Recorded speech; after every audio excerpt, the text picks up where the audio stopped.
Shawty, this some change. Yeah. Tell it, it's change. Okay, what's your biggest fear in the music industry? Nothing. Nothing.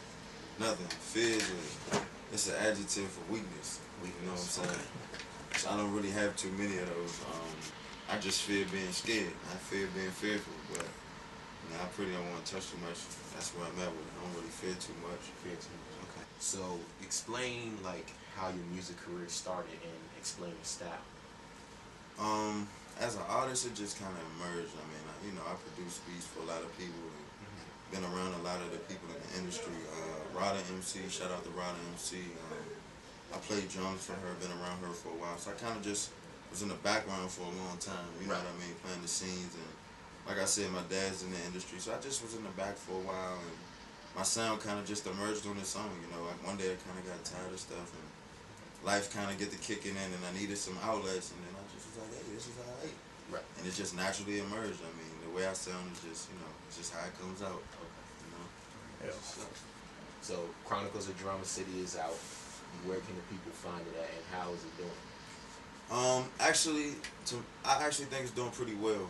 This is my first solo project as an artist. I put out one other project with my camp, After the Storm. We got about 7,000 downloads on it year to date of just self-promotion. But Chronicles of Drama City got about 5,000 views. It's on live mixtapes, Piff. All the major websites, but mainly that Piff and live mixtapes is where I'm channeling the traffic to. Shout out to DJ Infamous VA and shout out to DJ Grady as well. We got some work coming up, but just type in Scoop SCOOP space DIDDIS on either website and look me up, man. We right there. We spinning.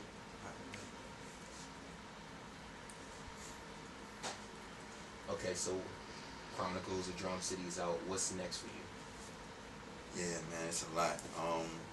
Personally, we got Chronicles of Drama City 2 coming late summer.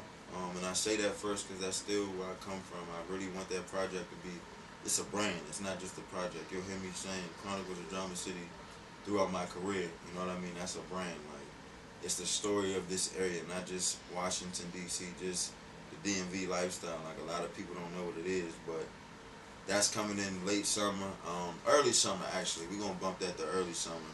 And this February, actually I'm going to release it February 22nd. It's the first time I'm going to say it. February 22nd though, we're releasing Loyalty is a Must. And that project is real deep rooted, man, because I'm a homegrown guy. Like, it's myself and my team I trust, you know what I mean? So Loyalty is a Must with a Z, you know what I mean? That's coming in this February 22nd. Couple singles about to drop, couple videos gonna drop, so look forward to that. Loyalty is a Must. Loyalty is a Must. Okay, so MajorIndie got the exclusive new tape, Loyalty is a Must, February 22nd. Scoop did this, look out for it. No question. Okay, so next 5 years, where do you see yourself? Successful. I plan on getting into this a little heavier day by day, hour by hour, and just landing heavy contacts daily. It's key. That's my number one thing, more than selling a record or convincing a person. It's networking and getting these contacts to do future business with. So in the next 5 years, see myself as a multifaceted business owner, with a 7-year-old son. He's 2, you know what I mean? With a 7-year-old son, cooling, just writing records, man. I aspire to write music and do business for a lot of people. I'm real good at, putting things in a perspective and taking what you have and turning it into money. So within the next 5 years, I definitely want you, whoever you are, to get in contact with Scoop as a business, as an entity, more than just with music. If you have music, a business you need started, anything, man, get in contact with me because I'm doing a lot. Shout out to my sponsors. We got a lot coming. Okay, so like serial entrepreneur. Okay. Absolutely. Absolutely. I mean, when you say success, kind of like define it, because everybody has their own definition of success. What would be successful?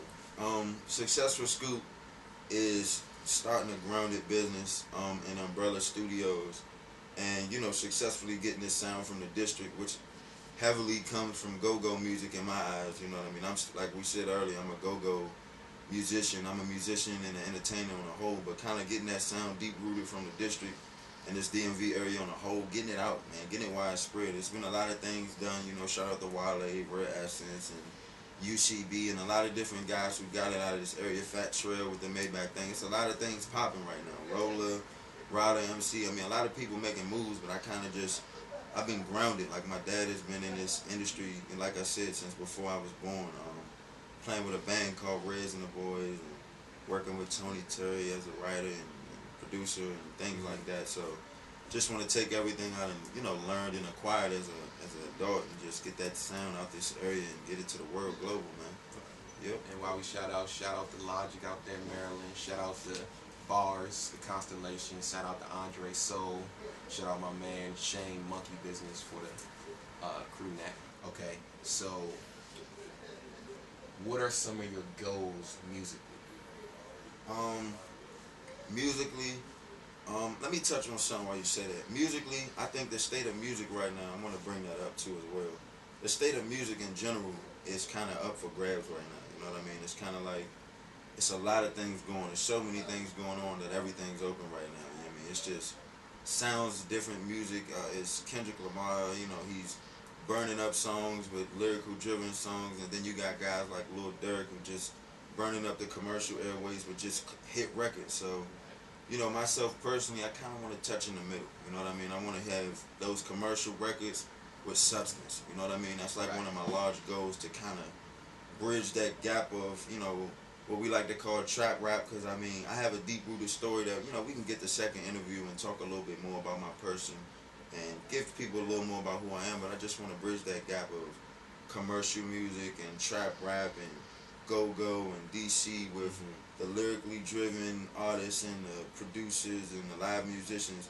Kind of be the guy in the middle who's been on both sides of the field and see different, just bridge that gap. Right. You know what I mean? I feel you. It's all about versatility. I think in this game, you're going to win off versatility. Absolutely. You can't just be a rapper. You can't just be one thing. You kind of have to have, like, be wearing multiple hats and be able to multitask and do different things. Yes. And so it's good that you produce and you rap, so you can kind of, it's like you don't have to wait on anybody.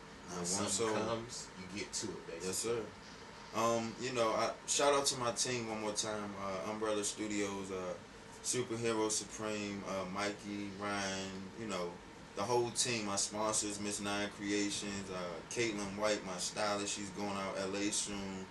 The whole team, if I forgot you, I'm going to get to you. But without my team, I literally would be unsuccessful. And shout out to Major too. Shout out to you guys for coming through and seeing me. But I really, really want to be clear that I really put a lot into being self-proclaimed and doing everything myself sometimes, because, in music sometimes it's frustrating and it's discouraging, and, you don't see the payout as much, or you can't really feel what's going on. But just to be able to wake up and with an idea and be able to materialize it from a thought to a beat, to writing a song, to physically recording it, engineering it, promoting it, and mass producing it on my own without asking one person for help, is a lot within its own. So I like to just take that and just branch off and keep the growth of my team and success of all of us, and just hopefully in these next couple of years, man, bust this game wide open from DC. Alright, so why should people listen to your music as opposed to somebody like Logic or Phil Ade or Bars or Wale, Fat Trail? What makes you different? Well, as far as why they should listen to my music instead of theirs, I think, it's an oxymoronic thing. I think they should listen to all of us. Shout out to the DMV again, man. I'm trying to open this whole crabs in the barrel thing out. You know what I mean? A lot of those guys are folks too. We're going to do some records soon too, by the way. But Scoop personally though, I'm setting the bar real high. To get right to it. I come with commercial music and I try to make sure that every song could be the last song. You know what I mean? If you only hear me one time, I want you to be able to relate. I want you to, at least if you don't like the song that you heard, you're going to say, you know what? That's a good artist. You know what I mean? So I think every person should listen to Scoop, put their ear to it, because you're going to get a good, clean sound, and it's going to get you right. You know what I mean? I tell a lot of people say turned up. It's cliche, but I'm a party starter, man. I'm real calm and cool and collected, but, a lot of people know me, man. I get the party started, man. I got a lot of things to talk about, but Let's get it popping, man. I think that's the go-go sound behind the Yeah, congo definitely, getting the party stuff. Definitely, a little bit. I'm glad you brought up the crabs in the barrel thing, because a lot of people talk about that in this area, about the crabs in the barrel. So kind of give your take on the state of hip-hop in the DC, Maryland, Virginia area. Yeah, wow. You know, I think it's in a much better state than it was even 365 days ago, you know what I mean? On a whole, I think guys are definitely starting to branch out and work a lot more.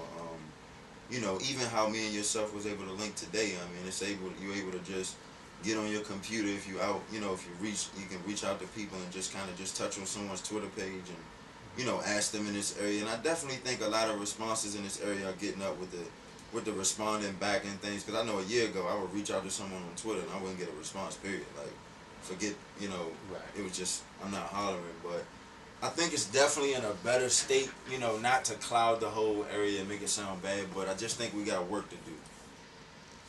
Alright, you were just in the zone with Scoop Diddis.